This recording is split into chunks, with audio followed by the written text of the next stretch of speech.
It is a huge honor today to be interviewing Tom Zgainer, who actually, we both live in the same town. He lives north of me by my sister. And it's tough when, I'm a dentist, and I know dentists, they want to learn everything they can on root canals, fillings, crowns, bleaching, bonding, veneers. And we don't really think about what Tom does. And Tom specializes on what happens on that horrible day when you're no longer a practicing dentist. Tom, am I really going to retire someday? If you start early and you plan and you think ahead, then yes. And we should all be thinking about our active life after work, right? We're going to work for X period of time, and a lot of the dentists I speak to, they want to retire on this particular day. But are they really retiring, or are they transitioning into something else? And that's part of what we're going to talk about today, is to look ahead, but also to be sure that the things you might have in place as you start to look ahead are actually working on your behalf. It's going to lead you to an outcome you want at retirement. Now, you got involved with Tony Robbins when Tony Robbins realized he had the same problem that I know all the dentists do, and that is he was looking at his own retirement plan, and he didn't quite understand his own plan.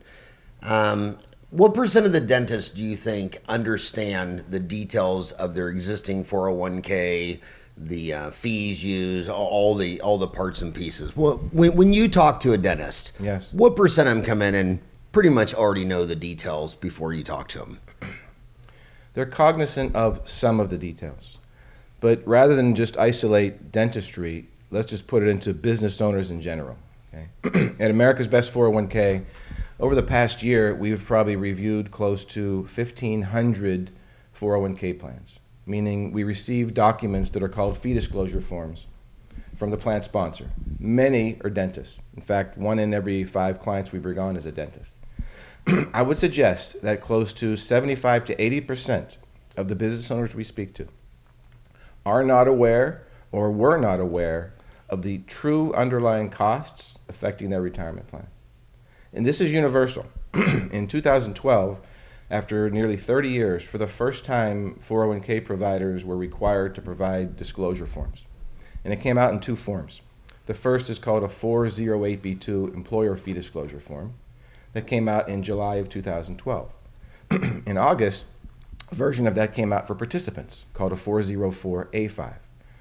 These documents came out anywhere from 30 to 50 pages long. And certainly while they're printed in English and anybody could read them, to understand them, right? And if I put it in parlance terms of even in dentistry, you have optics here, right? You can see things. But can you really make a diagnosis? The average layperson cannot.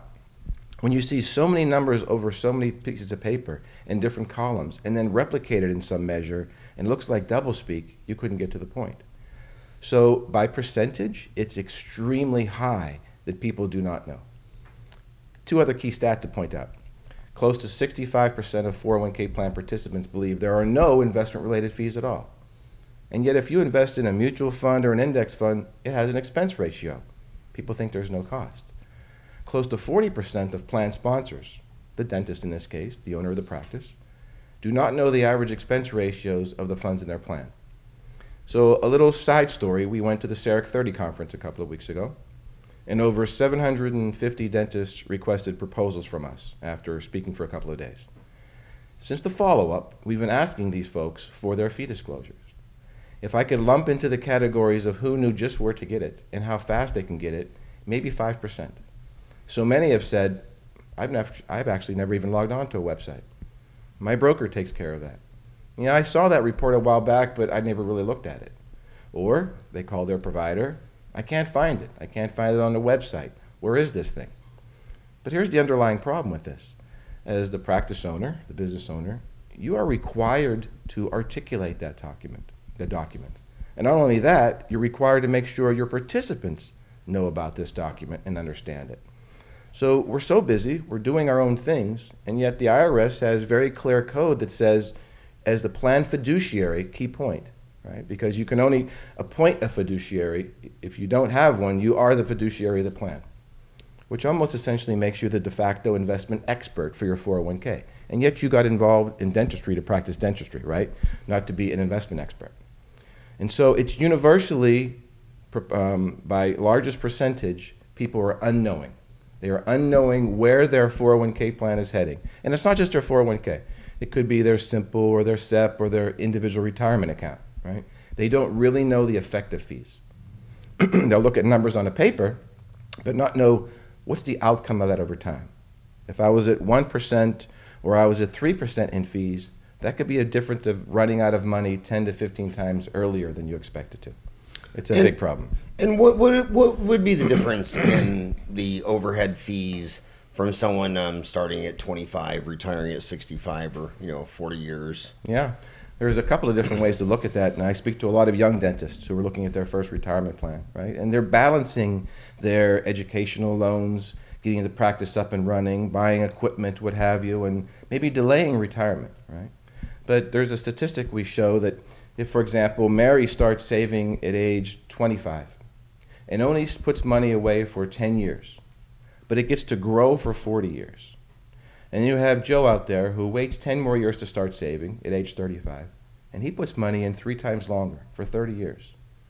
Even though Mary only contributed for 10 years, given us a like interest rate over time, she will have about $120,000 more than Joe, even though he contributed 3 times longer.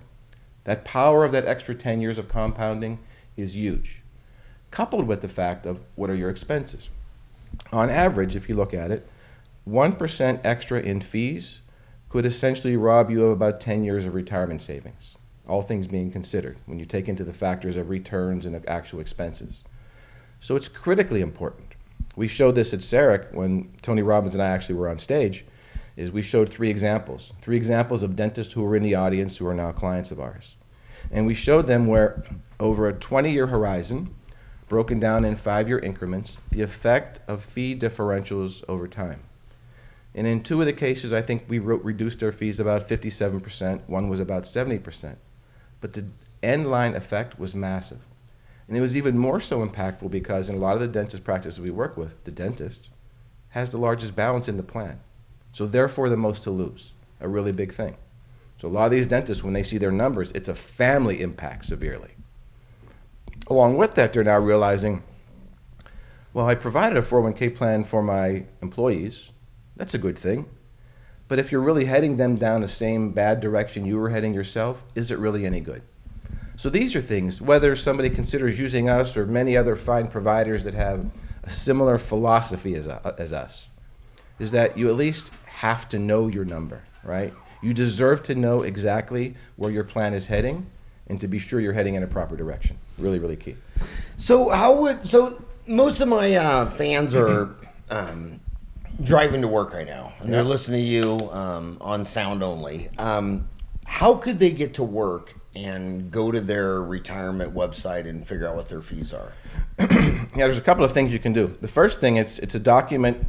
Clearly, some people may not know the name, meaning the providers even, right, which is puzzling. The technical term of the document is a 408B2. And your 408B2 is required to show all the underlying investment expenses in your plan and any other fees being charged on top. So it really is the treasure map. When America's Best 401k was launched in 2012, it was launched a week after these disclosure documents came out. We knew it was coming, we planned for that, but we knew when we had that treasure map, that would allow us to become a really disruptive force. Because before that, everybody was able to basically shroud any fees that were being charged. You had no verification of proof.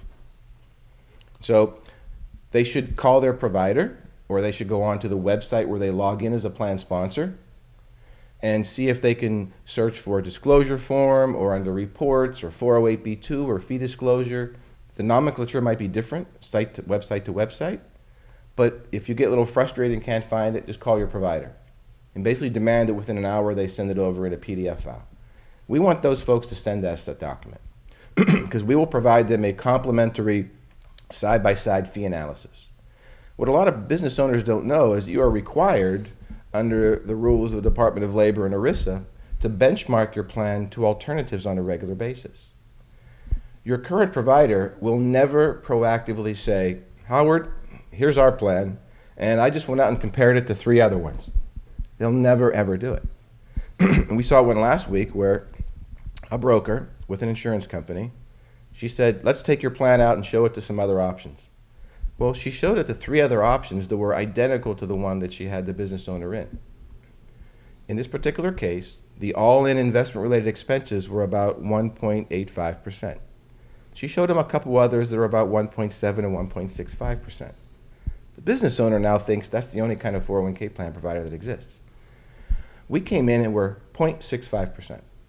So think of it. They're in a 1.8s. We took them down to 0.65.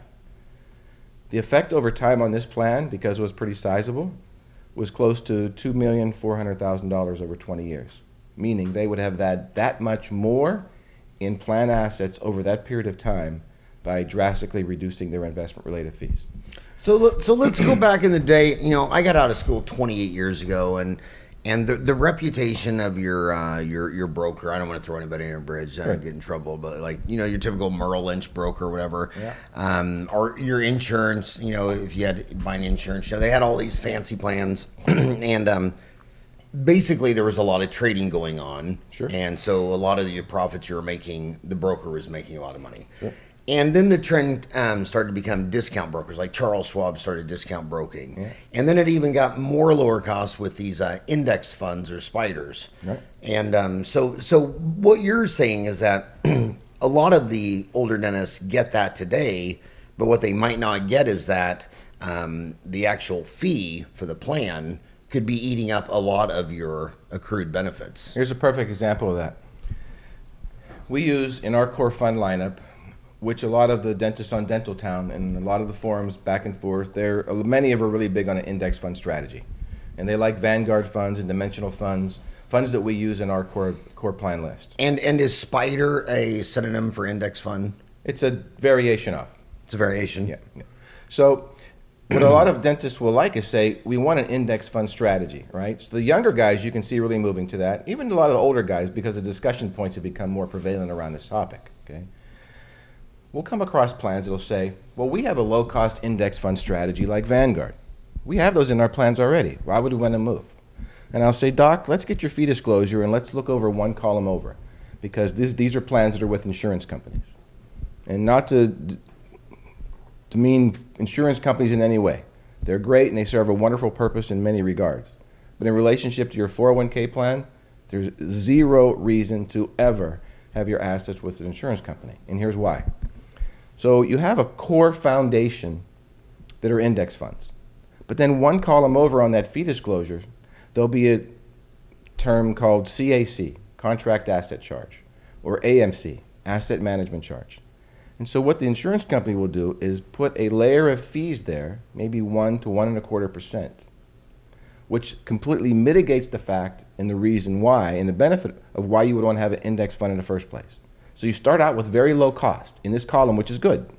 But then over here, they add 1.25% to make sure they first line their pockets. Why? Because these funds don't pay revenue sharing, and they don't pay underlying commissions to any brokers. So if they offer them, they could never get paid. So to offset why not getting paid, they add it on. It's simple as this. I tell my wife I went and had salad for lunch today. She's like, that's great, honey. The foundation of your diet today was good. I failed to mention that I went down the salad bar and added on every topping. And at the end of the day, my salad ends up at 4,500 calories, right? So while the foundation might have been in theory good, the end did me no good if I ruined the foundation. That's what these guys do. This is how I got connected with Tony Robbins' plan. When he came to me, and he's a partner in America's Best 401k, but he came to me as a business owner. One of his primary companies, based in San Diego, close to 300 employees, and over $5 million 401k plan. He had heard of me, what I was doing in America's Best 401k through his son Josh. They contacted me in June of 2013, his HR director, and said, we've heard about what you're doing, and we think we have a problem with our 401k plan. We'd like you to do an analysis. It became readily apparent he was with one of these insurance company products. They were close to 180, 184 basis points all in. When you took all the fees, foundationally, there were some good funds, but then the fees on top, like I just mentioned, basically ruined it. The effect in his plan of us getting his cost down under 0.60% is more than $5 million over 20 years will be returned to his employees. It's a massive amount.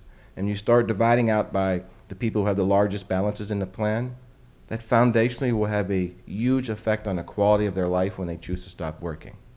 So when he learned that about his plan, his book, Money Master the Game, of which we're featured very prominently, we had a discussion, and he said, okay, Tom, you've fixed this for my plan. How big of a problem is this, universally?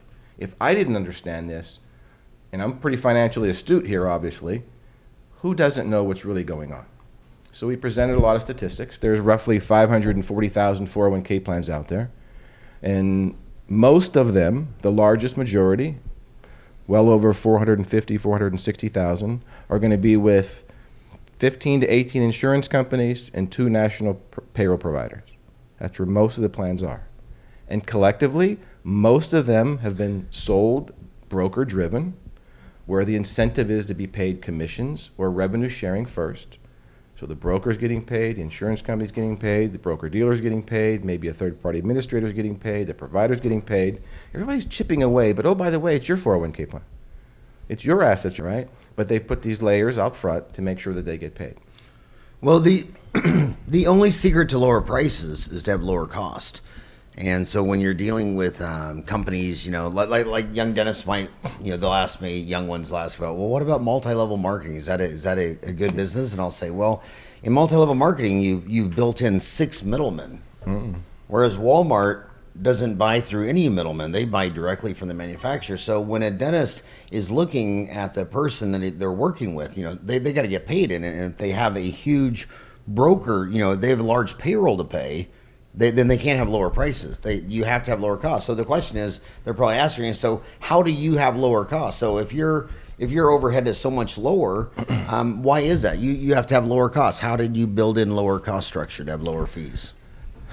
When the foundation of America's Best 401k was created, it wasn't to go out and do anything magical. It was to do things the right way, recognizing in our space that this is your 401k plan and not ours. The populace has been sold on the fact that they don't qualify for low-cost funds because their company is too small or the assets in their plan are at a small amount, right? And so they put artificially created barriers to say, well, when you reach $1 million in assets, we'll lower your fees, right? This is sales BS, quite frankly. There is no fact that that should be the actual basis. It's a matter of what you were sold versus what was put together that's in your best interest only. So when we created a foundation, we said, let's use a core fund lineup using an index fund strategy. And in our case, the average investment ratio of the funds in our plan averaged 0.12%, 12 basis points. The average 401k plan in the United States is more like 1.40. So literally almost 14 times more. And it's because the funds in most plans have the underlying fees to either pay a commission or pay a revenue share, right? So it's not that any company, I have brought on a lot of dentists, it's their very first 401k plan. So they have no assets and they have 5 employees. They're getting the exact same fee structure and benefits that a company with $15 million in assets and 500 employees. It's the same thing. Invariably, if we went in your neighborhood, Howard, and we had a barbecue and we started talking about 401k plans, there are people here on your street paying 10 to 15 times more for their 401k purely because of where they work and how they were sold something. Sold something that says you don't qualify this or that, this is what you can get. And it becomes believable, right? And then people start thinking it's fact. So I have peers on Dental Town, elsewhere, other great registered investment advisors around the country doing things philosophically the same way that are using the same core structure. And it's really that they just decided that they reversed the order of who should benefit first. And the benefit first, in this case, the dentist and his employees, not any other provider. And thank you for answering so many questions on Dental Town. I mean, I'm a big fan of your posts. I think you have 1,000 posts. Yeah, a little over 640, I think, right around there now. Yeah, and I want to thank you for that because you're so helpful in answering so many questions. By the way, how do people listening contact you? I mean, they can go to Dental Town and do a search for your member name, Tom Zgainer, ZGAINER, and your website is www.americasbest401k.com. 401k.com. Yeah. What does the K stand for? Did you ever figure? Well, it's part of the tax code of 401k. 401k. Right. So I want to ask you a couple of questions for the listeners out there. Young dentists are huge into podcasts, more so than the older grandpas like me. Yeah. A lot of them are wondering, I was just looking at a lot of the questions they asked you on Dental Town, but if you have $250,000 in student loans, you're 25 years old, you just bought a practice that costs $400,000 to $600,000, you're pregnant, is that a time to start the 401k? How do you balance that in the scheme of things? Yeah, it's a difficult one. How do you look at your near-term obligations and your long-term expectations, right? When I was in my 20s, I was thinking, wow, my parents are really old. My grandparents, how long? It's so far away for me to get that old, right? And now in a blink of an eye, I'm 56. It just goes by like that. And now even more so, these young folks that are in their 20s and 30s, their life expectancy is reaching upper 80s, mid 90s, right? So we have to think a double perspective.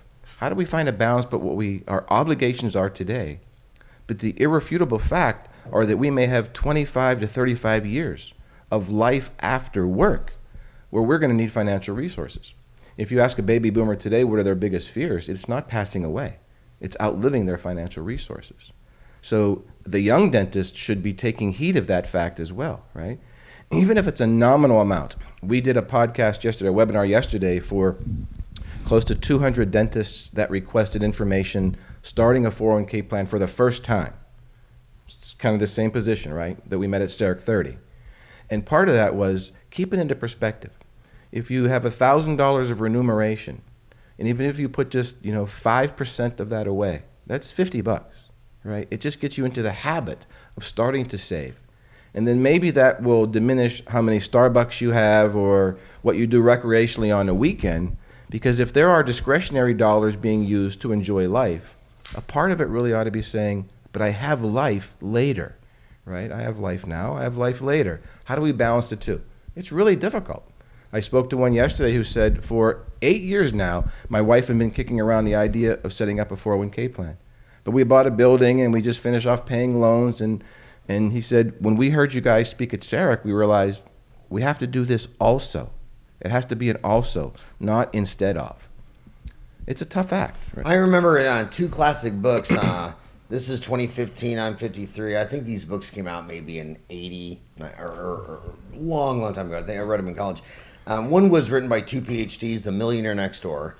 The other one is an ancient book, The Richest Man in Babylon. The Richest Man in Babylon was talking about the importance that you pay your savings first. You pay yourself first, because when you don't pay yourself first, that extra money, you start building up a higher expensive lifestyle. Right. Ogmandino wrote that book, Richest Man in Babylon, right?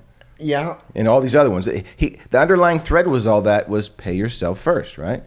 And the Millionaire Next Door, what just blindsided me is this guy would these were two PhDs showing data, and they were showing that teachers had one of the highest percentage of millionaires, and they had very low income, but it was that they had even lower lifestyle. Exactly. And dentists have a problem with having a lot higher income than teachers, but they seem to have a 5,000 square foot home, a Mercedes-Benz, a Beamer, a boat, and I tell them all the time that you don't want a boat. You want a friend with a boat.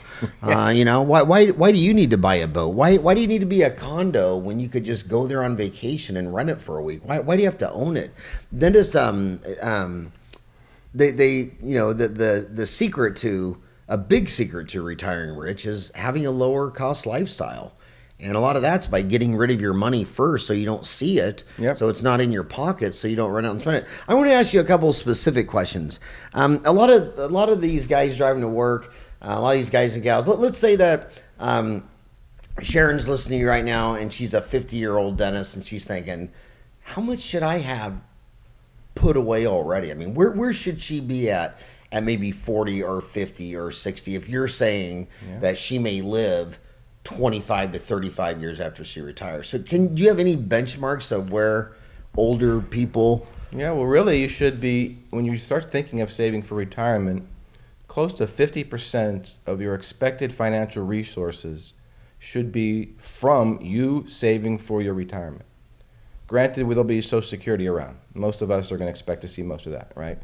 There'll be a handful of us that marry into wealth, or Uncle Charlie leaves us his estate. Do you have any leads? Right? Have any names? Any women that you know of? Exactly. No, if some woman comes in with a huge 401k and she's single, can you post the leads on Dental Town so we can? No knowledge of that. No knowledge. So it's rare. So it's up to us to do it, right? And what we talked about in Las Vegas a couple of weeks ago, what Tony focused on was you have your security bucket, and you have your growth bucket, and you have your dream bucket, right? And is it nice to put the boat or the place on the beach in the dream bucket? By all means, right? We want to enjoy life, right?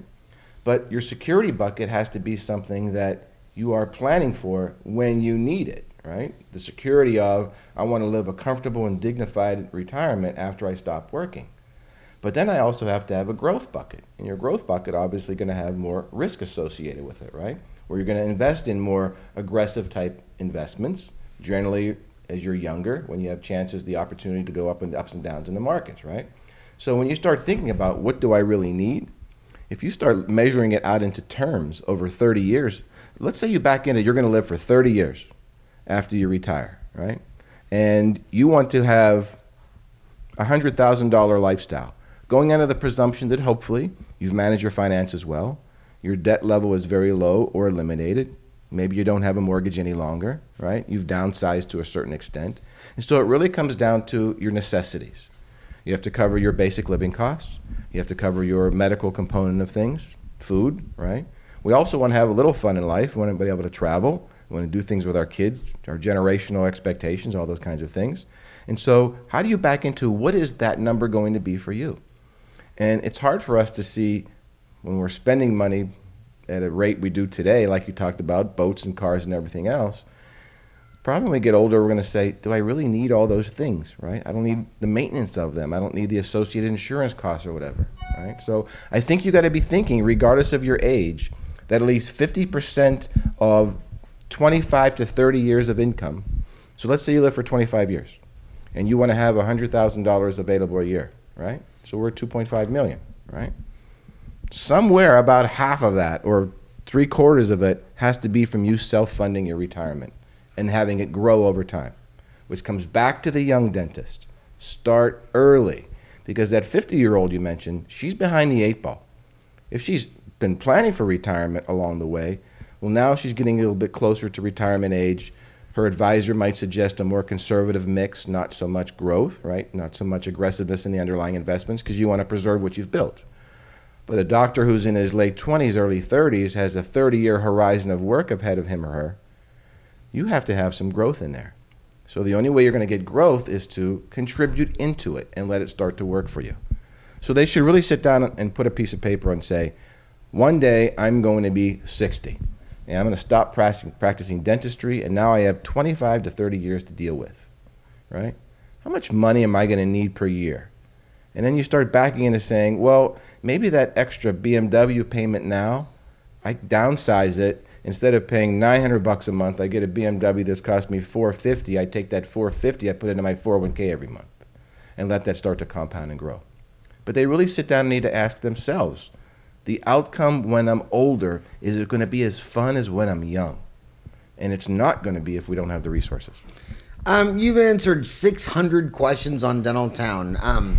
To the viewers out there who haven't read all 600 answers, is there any common theme to the questions? I mean, I know you, what do you think dentists are mainly, from answering 600 questions, you kind of got to get a feel for what the issues are with the mind of a dentist. Well, I would not go to my dentist and ask him to change my tire in my cars, right? What I would say, with respect, but I've also had to correct a lot of posts, is that your peers in dentistry may not be the best resource for you to go to for your retirement planning or your retirement planning design. Now, I'm not speaking about this investment or that investment, right? Dentists like to talk shop about, I invested in this and I invested in that. I understand that. But a lot of times, a lot of my questions have been around plan designs or certain rule sets or things you can and cannot do. Or my broker said I can do this, or my TPA said I can do that. And in some cases, it's not really that correct. And so I would suggest that you consider staying in your own lane, right? If you're practicing dentistry and that's your level of expertise, and you might have an ancillary level of expertise, right? My neighbor comes to me next door and says, Tom, I have a tooth problem. I am not going to say I stayed at a Holiday Inn last night and I think this is how you should do your root canal, right? My mouth is shut on the topic. But I am going to contact my dentist and say my neighbor has a problem. So I think that's one thing that they should consider. Two is a lot of dentists muddy the fact that their broker is a retirement plan expert. And in most cases, the two do not go together. Here's why. There's about 170,000 brokers out there in the United States. Most 401k plans have been sold by brokers. 170,000 401k brokers? Brokers in general, not necessarily 401k. Okay, A broker is a registered representative. A registered representative cannot be a fiduciary to the plan, cannot provide advice to the plan, but can make commissions on the plan. Right? And you're not talking, this doesn't include real estate brokers? No, I'm talking about financial services brokers. Okay? 100, so there's more, about 170,000. There's only 150,000 dentists. So the country has more brokers than dentists. Right. Now here's the problem with that. It doesn't seem right. It doesn't seem like it should be that way. Well, it's like real estate brokers. There's a lot of real estate brokers that are not selling any houses at all, and there's a handful selling a lot, right? You can say I'm a real estate broker, but if you sold 2 houses a year, is it really a career, right? So the problem is most of the 500,000 or so 401k plans out there have in one form or another, a large percentage, probably 70% or so, a broker is touching that plan in some way. But here's the problem. About 70% of those 170,000 brokers have 1 or 2 401k plans under their belt. Meaning they're kind of, we call them blind squirrels, right? They fell into a neighbor or a friend who had a need. They're like, oh, I can help you with that. And they're trying to get really wealthy on that one plan. So it's loaded up with these heavy fees inside of insurance plan, right? Most of the dentists we speak to are with one of those guys now, where they have 1 to 5 or 6 clients as 401k plans. That's a good half day for us. So what they do in their career is a half day for us as far as volume of business. So taking counsel of a broker to be a 401k plan or retirement plan expert are 2 different things. A lot of the guys on Dental Town rail against salesmen, right? They don't like that word. And yet they're all salesmen. And yet they all are in some ways. And we look at it as somebody has to convey what this thing is, in this case a retirement plan, if it's good or not good for you. And it might not be a 401k plan. It might be a simple plan, capital S-I-M-P-L-E. It might be a IRA. It might be a SEP. It might not be anything for the time being, right? So when we look at each particular client, if they don't have a plan, it's what's best for you now. And it kind of goes back to your point. I'm buying houses, buildings, I have loans. Should I even do this now, right? So there's that delicate balance. But for those that have 401k plans, 9 out of 10 have partnered with somebody who is not a fiduciary, who is getting paid commissions, where the platform is with an insurance company who's also getting paid fees, and they are completely unaware of the plan that they're in and the effect it's going to have over time. So a lot of my posts around there, and it's hard to bridge not getting biased and staying off it, not trying to get salesy. Also, sometimes they get close. And my good friend Tim Lott will slap my fingers once in a while, right? And today I know if you're out there, Tim, you're boasting because the Ravens beat the Steelers. So that'll be a bone of contention later in the day. And you're in a surprisingly good mood considering the Steelers got crunched last night. And you saw what? Every one of their games from what years to what year? From 72 to 81, I missed 1 game. And they lost last night. Well, there's other things to worry about in life. When 750-some dentists requested a proposal 3 weeks ago at Sarek, there's a little bit of other things to worry about, right? But the bottom line to the thread of all is that probably 4 to 5 dentists contact us a week from all these postings over Dental Town. We love helping them. What is really cool, I think, is that since we launched America's Best 401k in August 2012, every client that joined us is still with us. 0 attrition. And 1 out of 5 clients that join us is a dentist. So we really understand and know this lane. Are we going to be the right fit for everybody? By no means, right? Because we can't be local. A lot of folks, and you're in a dangerous situation because your Dental Town's all about transparency for our industry. You know, the whole motto with Dental Town in 1998 was that no dentist would ever have to practice solo again. And I think my dental homies feel safe. You know, when you're at a convention and somebody's talking to you at a booth and saying this impression is better than that impression, you're the only one hearing it, so you're all alone. Yeah. But when someone's telling you that on Dental Town and you got 202,000 members with you in the same room, the conversations are more safe. And if you're saying something wrong, it's more brought out. And you have an amazingly awesome reputation on Dental Town. I want to ask you another question. Dentists are readers, and all leaders are readers, and you know, traveling around lecturing. I've spent the night in, gosh darn, hundreds of dental homes in 50 countries. And the difference in spending a night in a dentist home versus anybody who's not a dentist, physician, or lawyers is every dentist home has 100 nonfiction books that Doc has read. And if they're not a dentist, physician, lawyer, you know, it's one book, 50 Shades of Grey, and a People magazine. Yeah. So they're readers.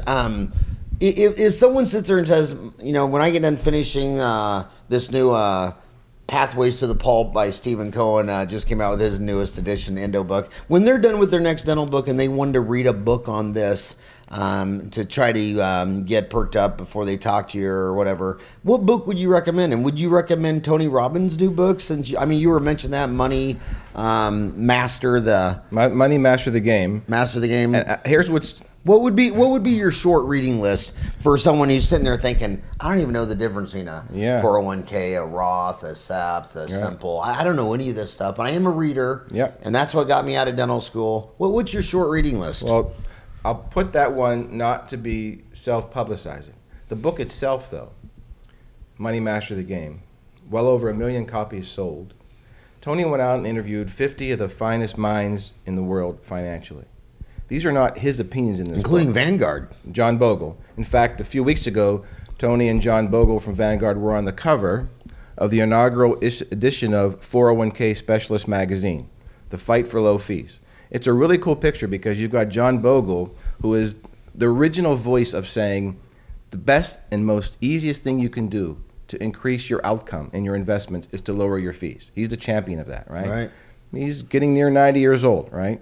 And you've got the cover of John sitting in a chair and Tony standing next to him, and it's almost like a torch is being passed, right? It was really cool. We're the only company mentioned in that magazine.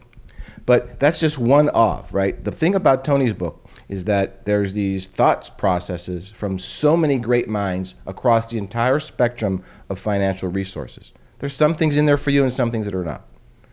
A little side note to this is that every dollar of the proceeds of the book has gone to Feeding America, the largest organization to help people who are in need of meals in the United States. Every dollar. I believe close to 90 million meals have been provided from the proceeds of the book already. As I mentioned earlier, more dentists by profession, or 1 of every 5 dentists comes to us. More dentists by profession have contacted us after reading Tony's book than any other profession. It's astounding. Because they're readers. They're readers, right? There's a great book out there now called The Innovators by Walter Isaacson, who wrote the great book on Steve Jobs.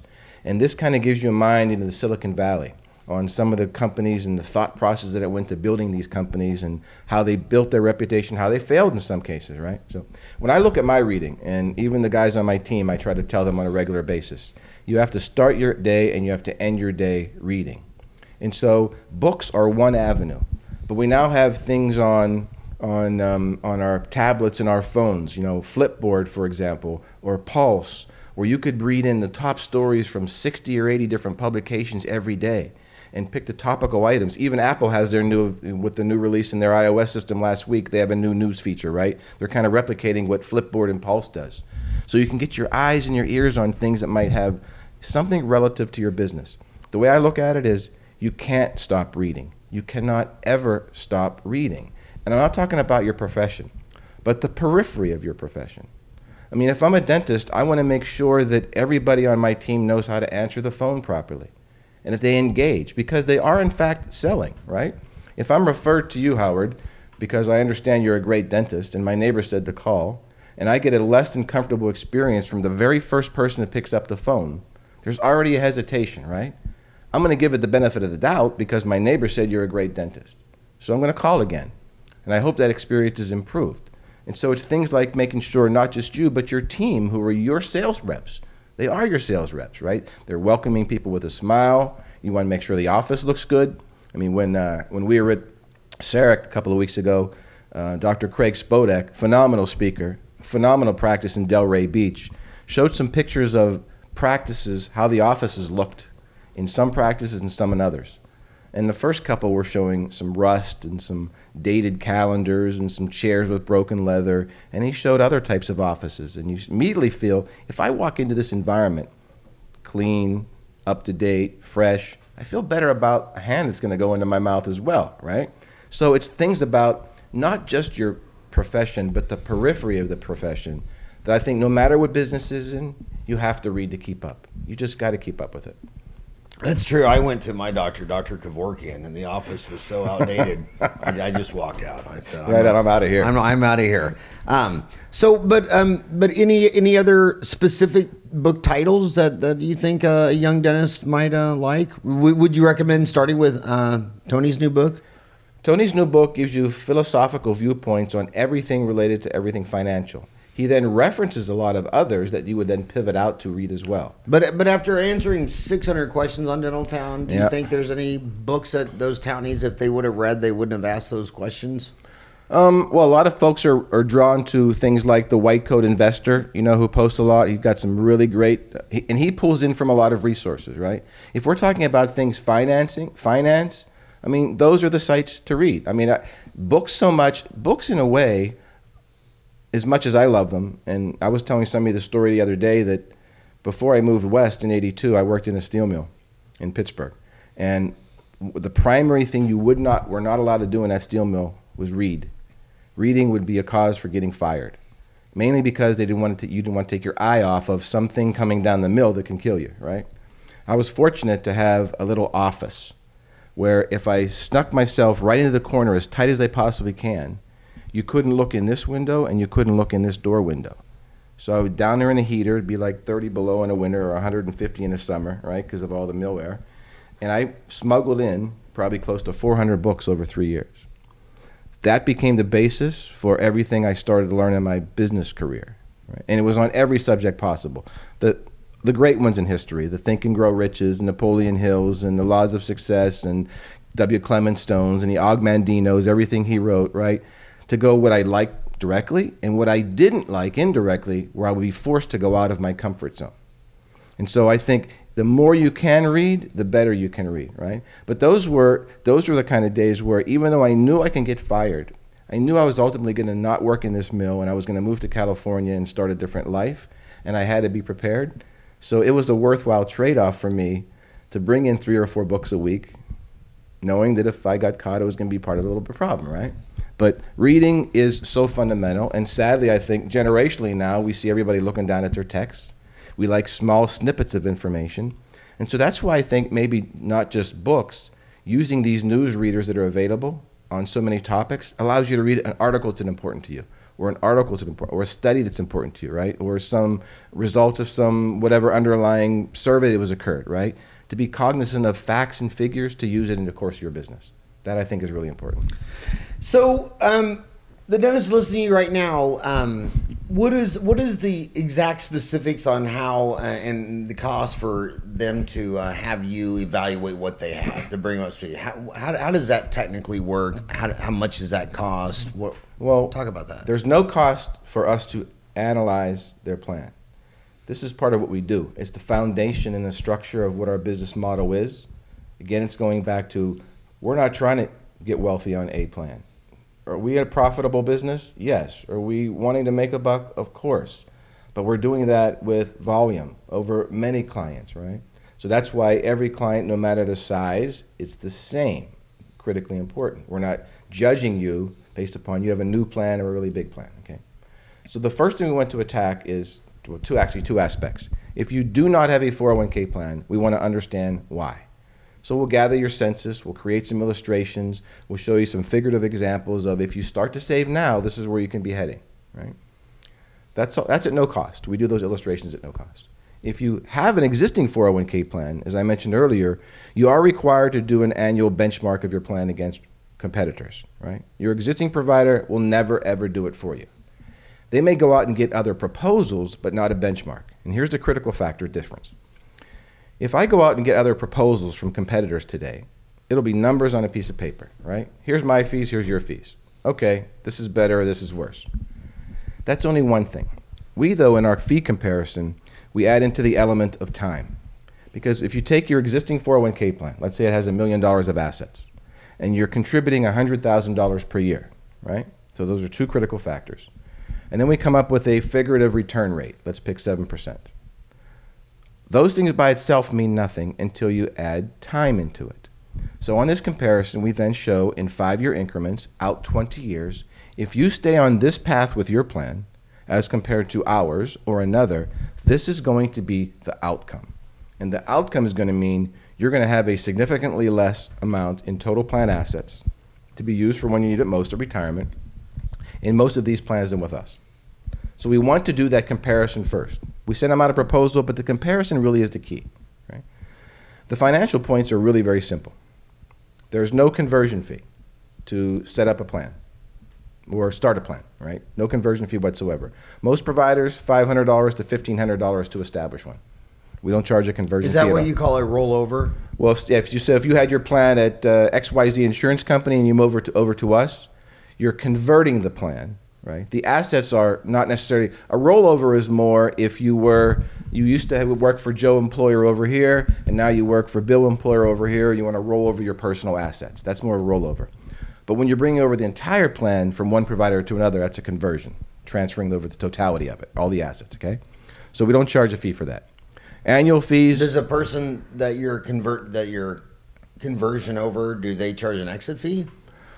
Oftentimes providers will charge a termination fee, but we ask folks to push back on that. Why? We're like, look, you've made a lot of money on us along the way. You've made plenty. You don't need to make more now. Or if they charge a $1,000 fee, say the same thing and say, we want this cut down to $500. Or if it's with a national payroll provider, say, we're going to move payroll if you don't waive this termination fee. Ask and you may receive, right? So you might as well try. On the financial side of what does this thing cost, right? It's all the same. $1,600 a year for complete administration and record keeping. So all the things that have to be done to manage the plan, including the design component, profit sharing illustrations, the annual testing and tax returns that occur, all the record keeping throughout the year, $1,600 a year. If it's an existing plan, there's also a $24 annual per participant fee that the dentist can pay or he can pass it along, okay? Those are the hard dollar cost. Invoice fees we'll talk, okay? And then on the investment related fees, there's 3 components. You have custody of the assets, so the assets have to be held somewhere in the trust. You have the average cost of the investments themselves, and then you have our fee to serve as the fiduciary, okay? The average cost of the funds in our plan are 0.12, as I mentioned earlier. Custody of the assets is 0.08, and then our fee is 0.30. So total up, that's 0.5%, 0.50. Keep in mind where we're bringing most plans from. They were 1.5 to 2.5% all in, and we're taking them down to 0.5. Whether you consider us or not, these are numbers you have to know. You deserve to know, not just for yourself and your family, but where your employees might be heading as well. But give them a hard checklist. I mean, what should they do? Should they go to the office and get their last form? And the easiest thing to do is to go to our website at americasbest401k.com. Top right corner, it says request a proposal. When you request a proposal and you say you have a plan, there'll be a little drop down that says proposal, comparison, or both. Select both, because we want to show you what we can do for you, but we also want to compare to what you have today. And once we engage with them, now we know their contact information, their phone number, and their email. We'll then send our first follow-up email where we say, here's exactly what we need. Go to your provider and ask for this very thing and send it to us. And when we get it, we'll turn that around in the next day or so and give them that side-by-side comparison. What if they wanted to talk to you? That's when they'll engage with a member of our sales team. We have 5 guys in San Jose, 5 guys in Denver. Everybody's been in the business for a really long time. We really know our chops. And so either myself or some of the members of the team will contact them directly. We usually set up, we have a really beautiful system. It works fantastically effectively. Right when you request your proposal, as soon as you click submit, a screen pops up and says, while you're here, let's set an appointment to talk. We use this thing called Time Trade. It's the best $49 I've ever spent in my life. So Time Trade, what it allows me to do is take my schedule out 8 to 10 weeks, and I block off times. So when you click that button, you're picking a time good for Howard, not good for Tom. Tom already determined it's good for me, right? In my calendar, my appointments generally start at 6 a.m. Pacific, and they're all 30 minutes, and we really get to the point. So I know how dentists work. They're dashing between patients. Sometimes they have an urgency, all those kind of things, right? So we are using that time very effectively. We use the first few minutes to understand the basics of their scenario, the next 20 minutes to dive into it, and use the last 10 minutes for action items. So if they have to contact their providers to get some more information or whatever, we give them that time to do that. Dentists love it because we're considerate of their time and we're really on point on those calls. So request a proposal, establish an appointment, let us engage with you. We come to conclusions really quickly. And how many steps into that is free for them to get the proposals free? Free, free, free, free, and free. Free, free, free, free, and free. Yeah, this is our model, right? Our model is to serve, not to charge for service before we've done anything. We need to be sure that when we engage, we're engaging on a parallel path that is good for all parties. So, but the first point is we want to bring clarity. They do not have a diagnosis on their 401k plan. In almost all cases, they don't have a diagnosis. And yet there could be something festering there that's really, really bad. That's the first order of business. Find this out. Then from there, we determine, do you want to move forward? But we've got to find that out first. We have to see the optics. We have to do the diagnosis. And to the viewer out there, you know, who's a dentist who doesn't want to make decisions alone on something that's not their core competency, what areas? There's 51 different forms on Dental Town: root canals, yep, dentures. What forms are you mostly on where this is mostly talked about? Personal finance. For the most part, yeah, and then in subsections of retirement plans. All my posts are within personal finance. Because that's where most of the conversations start to get themselves. And then it's interesting because some posts will resurrect themselves after a year, which is really cool, right? Some topic will draw somebody and something came up and then it just goes off again. And there are certain times I can see, like Saturday morning seems to be a really big time, right? Really? Right, it seems to be like a topic will go and it'll just catch on fire on Saturday mornings. It just seems an interesting time, as well as Friday, right? Which we're trying to be cognizant of the dentist schedule as well. So I think today, Friday, we have between four of us, there's close to 36 or 38 appointments with dentists today as a result of the SARA conference. So on Dental Town, there's 202,000 members who have posted 4 million times from 206 countries. Yep. Is what you're talking about just an American play? I mean, if you're listening to this and you're from Canada, England, Australia, New Zealand, Africa, Latin America, is this? Yeah, it's interesting you bring that up because as a result of Tony's book, we have people all around the world saying, can you help us, right? If we look at the English-speaking countries, Great Britain, they're currently going through, they call them schemes. They call their retirement plans their schemes, right? Which is a really nasty word in the U.S., right? I know. And you can see why they call them schemes there, because they had a proliferation of unnecessary and needless fees in the UK environment as well.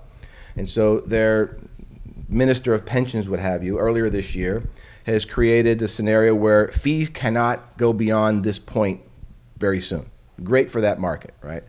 But you're kind of out on your own over there. You have to contribute to it whether you want to or not. We don't have to contribute in the U.S. That's a big problem. One of the reasons why other countries are really more prepared for retirement is forced savings, mandated. We're relying on Social Security. They're forcing you to also contribute, and in many cases, forcing the employer to contribute. You might call it socialization, what have you, but I tell you what, it's leaving people better off when they start to retire. In Australia, they have these things called superannuation plans that are kind of this hybrid as well, kind of like a really blown up IRA, but you have to contribute to it as well. The bottom line is, no matter what country you're in, whoever your provider is, you should say, because there's nothing more important related to your money than knowing how much you have and where it is. And if where it is invested, how much are the investments costing you, right? So no matter where you are in the world, no matter the vehicle you're investing in, you should go today or next week or early as you can to your provider or broker or advisor or whatever and say, I'm investing in this. What exactly does it cost me? And I want you to show me, if I stay on this path, what it's going to cost me over time. No matter where you are in the world, you ought to know that. And speaking of where my money is, I invested half of my money into my ex-wife. I thought that was a Very, very good investment. So the nutshell, you can help a person in London and Sydney, Australia? Well, I have contacts in both places. In fact, through my relationship with Tony, we were heading down a path to do some work in the UK. We have some partners there we'd like to work with. Actually, through Richard Branson's company, through Virgin Money, we've already been in contact with them. But the systems are different, and so the rule sets overall can't be translated exactly the same. Right. But we're keeping our eye on things to make sure that if we can help, we'd like to. Because certainly if you could have a global influence on people's finances, like Tony's book has done, by all means, we'd like to contribute. My style is not to say I can't help you. No matter where I travel to, if I'm standing on a corner and somebody asks me directions, I'm not going to say I'm not from here. I'm going to say let's figure this out together. And that's the way we approach our business every day. Well, that is awesome, and I like I say I'm a big fan of your posts on Dental Town. It must be an honor to be mentioned in Tony's new book. It's very cool. You're at the top of your game, and I appreciate you coming over today. Since we live in the same town, I want to do this in the flesh instead of via Skype. But seriously, thank you for all that you've done for dentists on Dental Town. Thank you for answering so many questions. Everybody that went to the CERAC 30 event in Vegas just thought you were a rock star. And no need to practice solo again. You can talk to this guy in front of 200,000 people in Dental Town, or you can just go to americasbest401k.com. And obviously, since I'm talking about finances, I'll just say, but obviously I never have any money connection with any of my guests or anything like that. This is just all sharing. Thank you for sharing so much today. My pleasure, Howard. Very grateful. All right. Thank you. Thank you.